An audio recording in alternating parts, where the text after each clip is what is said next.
आणि आता एक सविस्तर बातमी आहे। नागपूरच्या हिंगणा औद्योगिक क्षेत्रामधील डिगडोह गावाला प्रदूषणाचा विळखा पडलाय। कारखान्याचे ॲसिडयुक्त प्रदूषित पाणी गावच्या नाल्यामध्ये सोडलं जात असल्याचा गावकऱ्यांकडून आरोप करण्यात येतोय। या प्रदूषित पाण्यामुळे अनेक गायी आणि म्हशींचा मृत्यू झालाय। तर विशेष बाब, हे टँकर कुठून येतात याबाबत अद्याप पोलिसांना शोध लागलेला नाही। या संपूर्ण परिस्थितीचा आढावा घेतला आमचे प्रतिनिधी संजय तिवारी यांनी।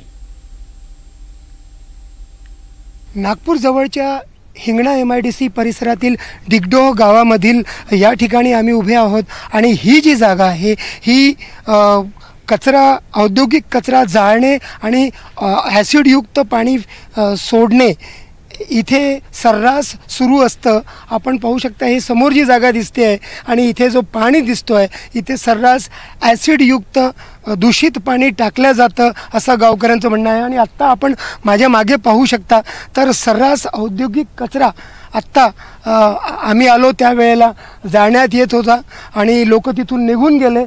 धूर आपल्याला अजूनही दिसतो आहे। औद्योगिक कचरा सर्रासपणे जाळण्यात येतो आहे। या गावकऱ्यांनी ॲसिडयुक्त पाणी इथे सोडताना टँकर पकडला होता, त्याबद्दल ते आपल्याला माहिती देत आहेत। संतोष कटरे आपल्यासोबत आहेत, सामाजिक कार्यकर्ते। संतोषजी, कोणत्या महिन्याची गोष्ट आहे जे शेवटी तुम्ही टँकर पकडला होता? काय घडलं होतं? आम्ही 3/7 टँकर पकडला होता इथं, जुलै महिन्यामध्ये। हां, जुलै महिन्यामध्ये टँकर पकडला होता। टँकर आम्हाला बघून पडून गेला आहे।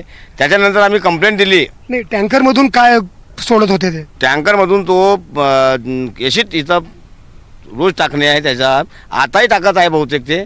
पण आम्ही महाराष्ट्र प्रदूषणला महामंडळाला आम्ही कंप्लेंट दिली, पोलिसला पण दिली, पण ना पोलीसवाल्यांना कारवाई केली आणि प्रदूषण महामंडळवाल्यांना कारवाई केली।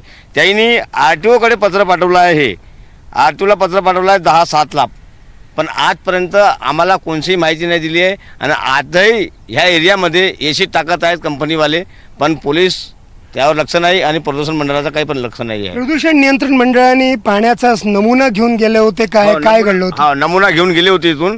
त्यांनी तिथं काय कागद वगैरे टाकलं होतं आणि त्याने स्पष्ट केलं की म्हणे एसिड आहे म्हणे हे म्हणे। पण आजही त्या एसिडचं मात्रा इथून गेलेलं नाही आहे। आजही अजून 1-2 दिवस पहिले एक मस बसली, ते पण जळलेली आहे आता हद्दी। ॲसिडयुक्त प्रदूषित पाणी टाकलं जात आहे, त्या विरोधात गावकऱ्यांनी प्रदूषण नियंत्रण महामंडळ आणि पोलिसांकडे तक्रार केली, पण अजूनही त्यावरती कसलीही कारवाई झालेली नाही आहे। अजूनही हे पाणी प्रदूषितच आहे, त्यामध्ये ॲसिडची भारी मात्रा दिसून येत आहे आणि त्यामुळे गायी आणि म्हशी ज्या इथे चरायला येतात, बसतात, त्यांना शरीरावरती जाळल्याच्या जखमा होत आहेत। व्हिडिओ जर्नलिस्ट विनय शुक्लासोबत संजय तिवारी, NDTV मराठी, नागपूर।